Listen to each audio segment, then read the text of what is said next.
எல்லோருக்கும் வணக்கம்.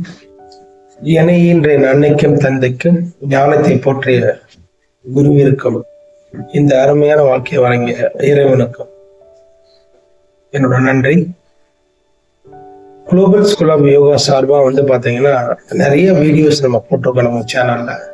ஸோ அந்த வகையில நம்ம இன்னைக்கு பார்க்கக்கூடிய விஷயம் பாத்தீங்கன்னா ஹவு டு பி ஹெல்த்தி, ஆரோக்கியமாக இருக்கிறதுக்கு நம்ம என்ன பண்ணணும் அப்படிங்கிற விஷயத்த நம்ம பார்க்க போறோம். ஸோ ஆரோக்கியம் அப்படிங்கிறது பாத்தீங்கன்னா இன்னைக்கு ஒரு விலை மதிப்பு இல்லாத ஒரு விஷயம் அப்படின்னு சொல்லலாம். நீங்க எவ்வளவு கோடிய பணம் கொடுத்தா கூட ஆரோக்கியத்தை உங்களால வாங்க முடியாது. இந்த ஆரோக்கியம் பாத்தீங்கன்னா நல்ல உணவு முறைகள், நல்ல சிந்தனைகள், அது மட்டும் இல்லாம நமக்கு நம்ம முன்னோர்கள் வழங்கிய அருமையான யோகாசனங்கள் மூலமா உங்களுக்கு 100% கிடைக்கும். தொடர்ந்து ஒருத்தர் யோகா பண்ணிக்கிட்டே இருக்கிறான்னு வச்சுக்கோங்களேன், கண்டிப்பா அவர் ஆரோக்கியமாக இருக்கலாம்.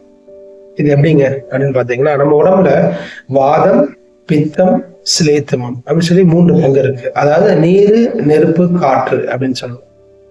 இது 3மே பாத்தீங்கன்னா நம்முடைய சிந்தனைகளாலும், நம்முடைய உணவு முறைகளாலும், நம்முடைய பழக்க வழக்கங்களாலும் மாறுது. இந்த மாதிரி மாறும்போதுதான் ஒரு மனிதனுக்கு வியாதி வருது.